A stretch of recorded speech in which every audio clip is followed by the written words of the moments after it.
Alright, what's up everyone? I'm Faloki and I'm back with another video. So today I'm just going to be starting a little bit of a series. It's going to be a Madden franchise rebuild. So this is just kind of to have a series, something I can consistently do. And then this is kind of also in preparation for Madden 21 when that eventually comes out, because I plan to have a very long-term rebuild franchise when that comes out. But today what we're going to be doing is we're going to be starting our new team with the Miami Dolphins. I've chosen real life rosters and I'm starting at Super Bowl week 22 so that I have the correct draft picks and we just start in the offseason because this team needs a lot of work. I'm going to create a custom coach and then I'm going to change some of the league settings, and I will see you once I finish that.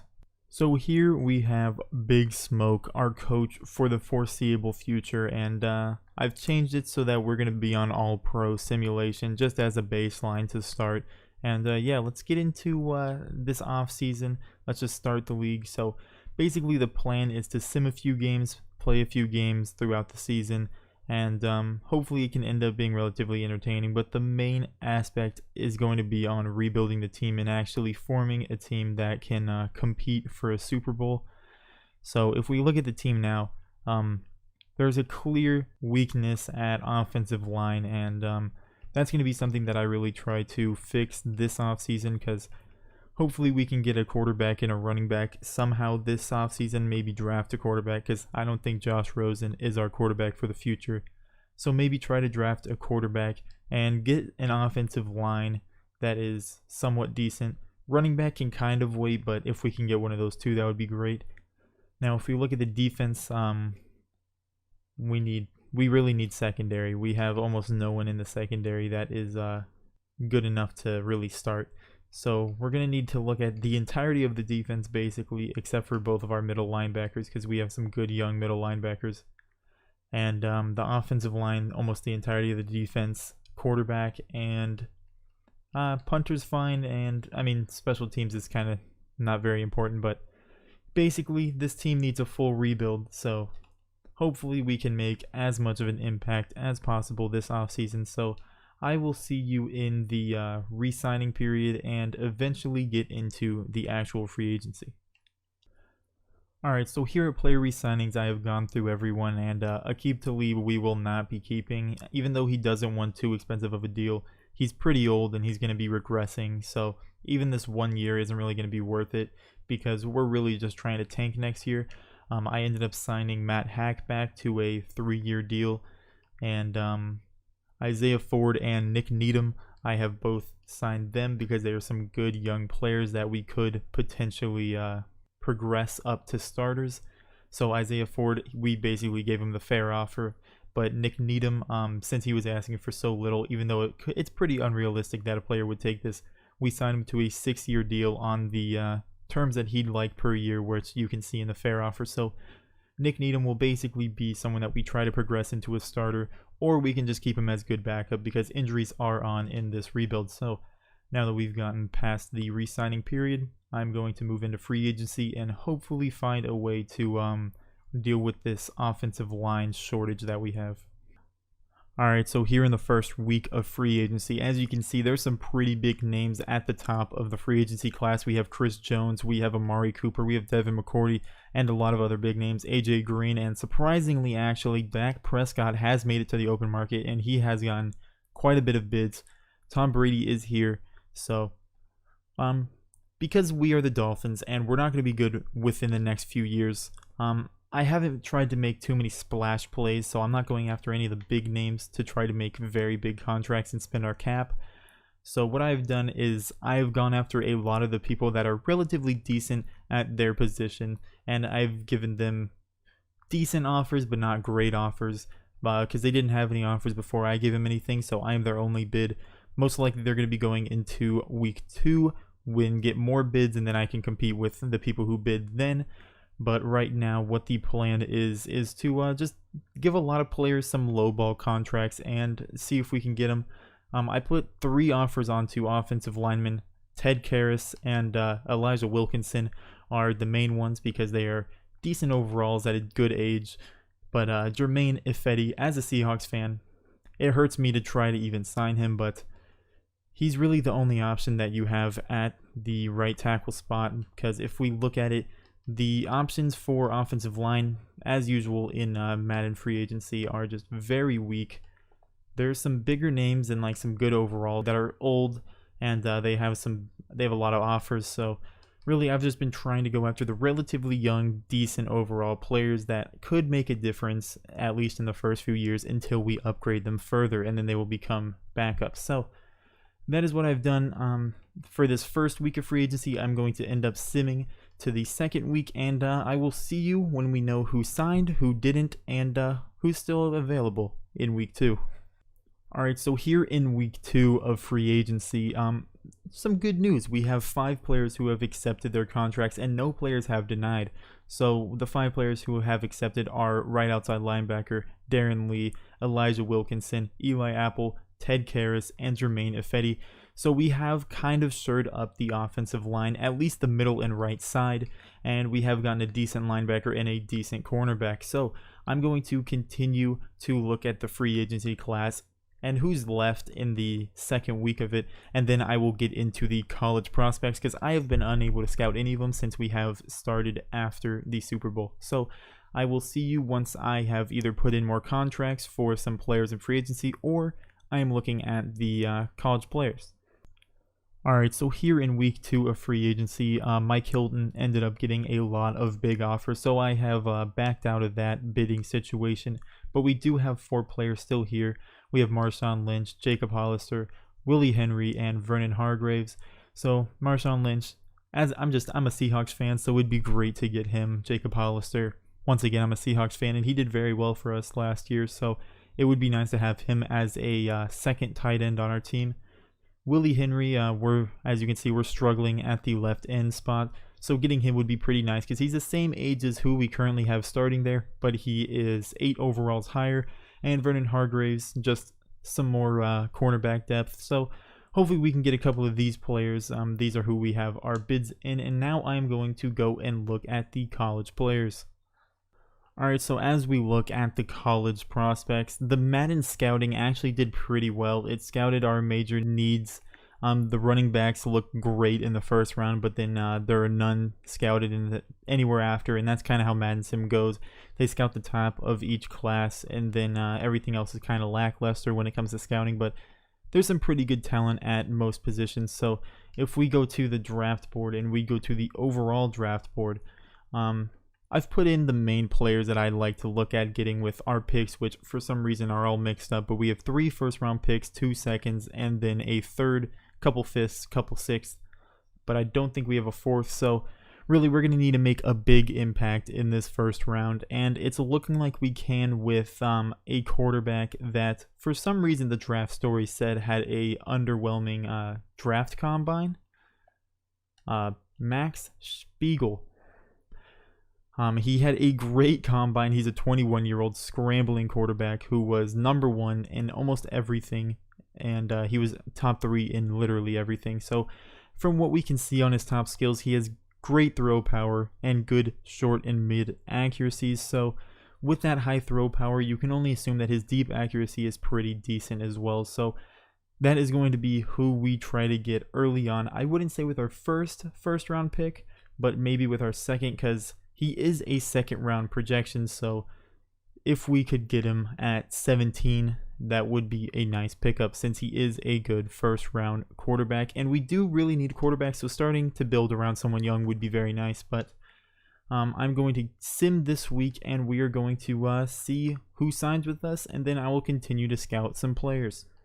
Alright, so at the 4th week of free agency, I have completed the scouting, and there's not very many interesting prospects other than what I showed you the first time I entered scouting, but some good news, we did get Marshawn Lynch, Vernon Hargreaves, and Willie Henry.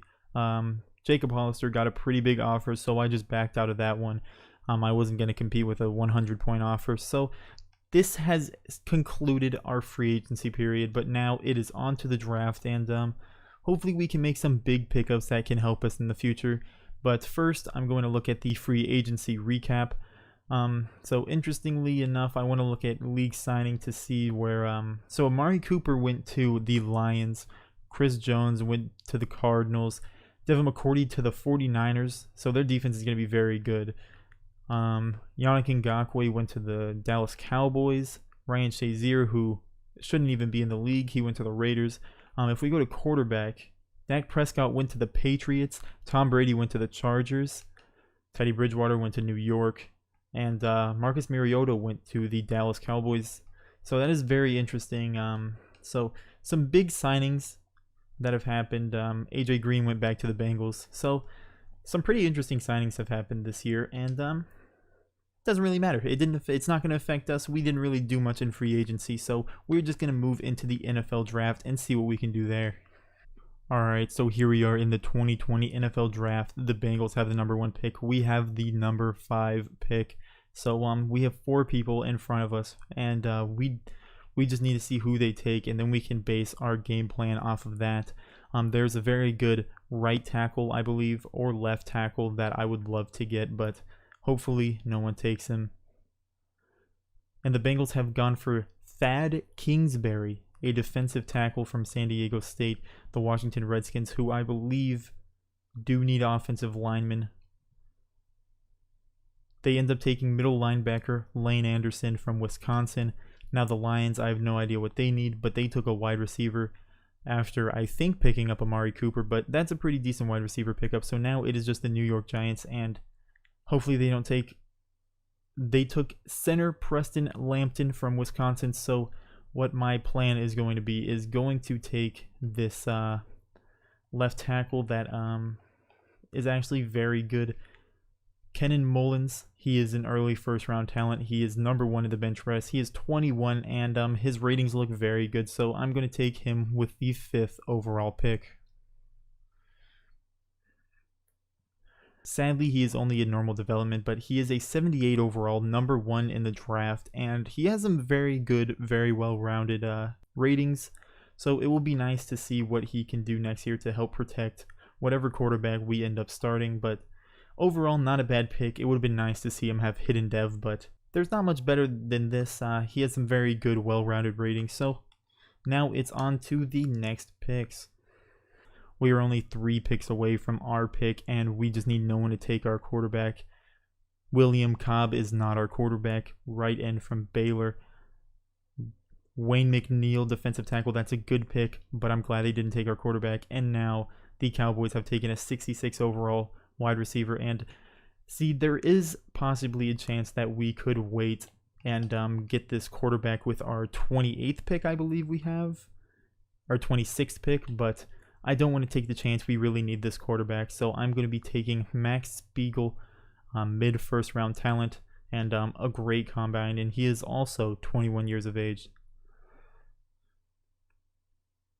So we are not doing good on these dev traits. He's a 73 overall. He has some pretty good ratings. He has decent speed, but a normal development, that is just not what you want to see when it comes to drafting a quarterback. So we might be looking at quarterback next year. It all depends on how he performs this season. So with that, I'm going to continue on to the 26th pick, where we will most likely take a defensive lineman if there are any good ones available.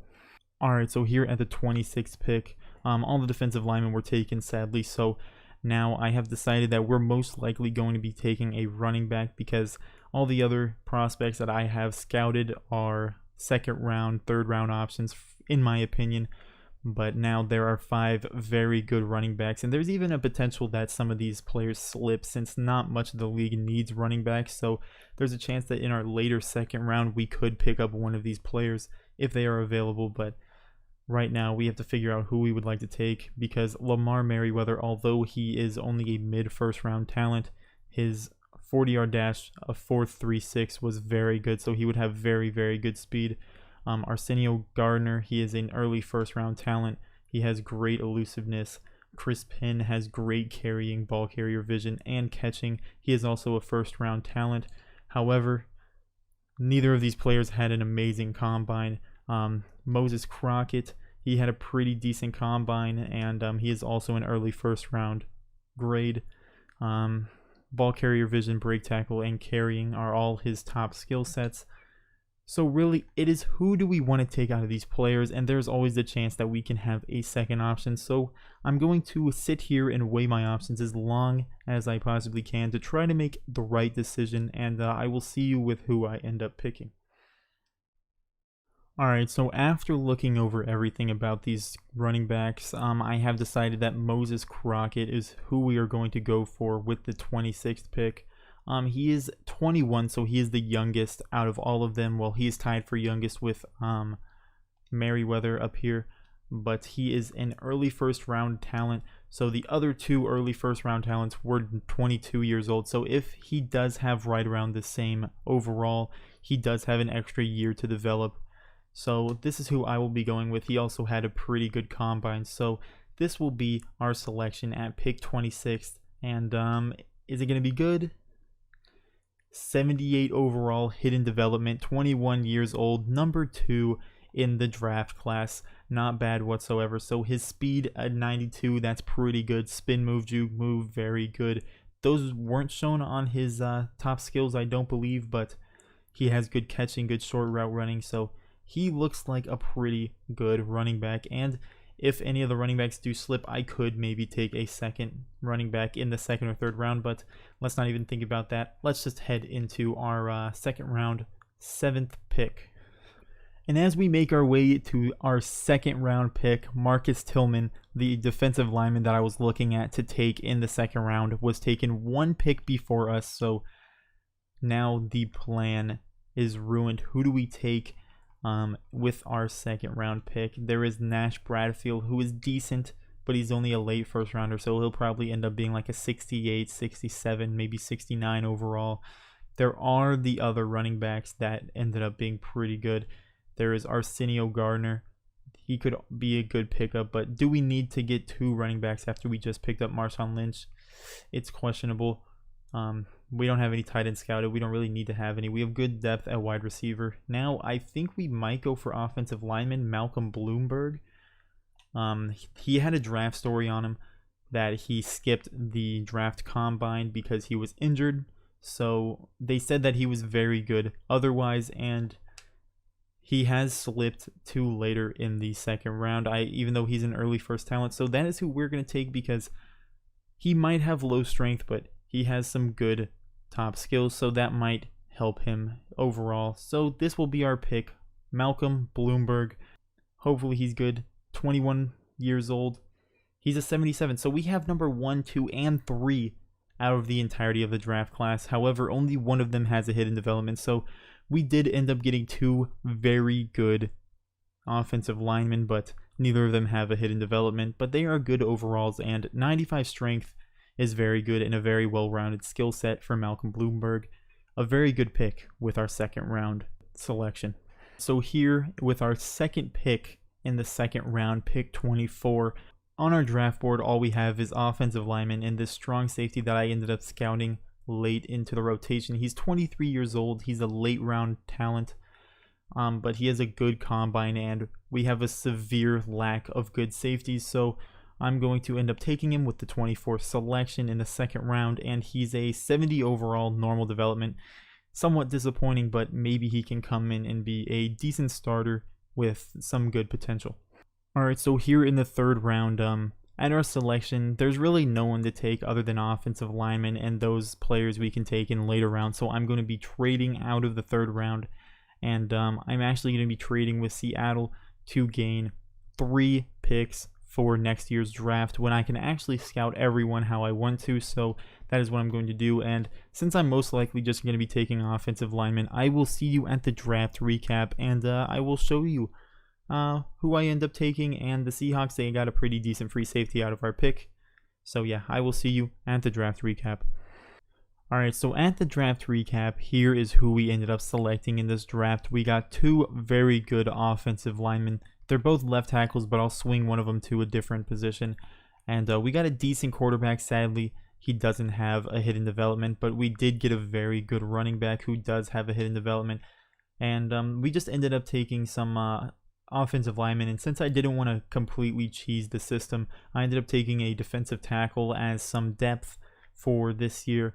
So that is going to be what our draft recap is. But if we look at the NFL, I just want to see the rest of the running backs. So if we go there, we can see Chris Pinn was actually a 76 overall. He is also a hidden development. He has 89 speed, so not bad whatsoever. And if Arsenio Gardner, he is also a hidden development, and he has 92 speed, but I think overall we got maybe the most well-rounded running back out of the draft. So that is going to end it for this episode of the rebuild, the first episode. So we completed the entirety of the offseason, and this is what our team currently looks like.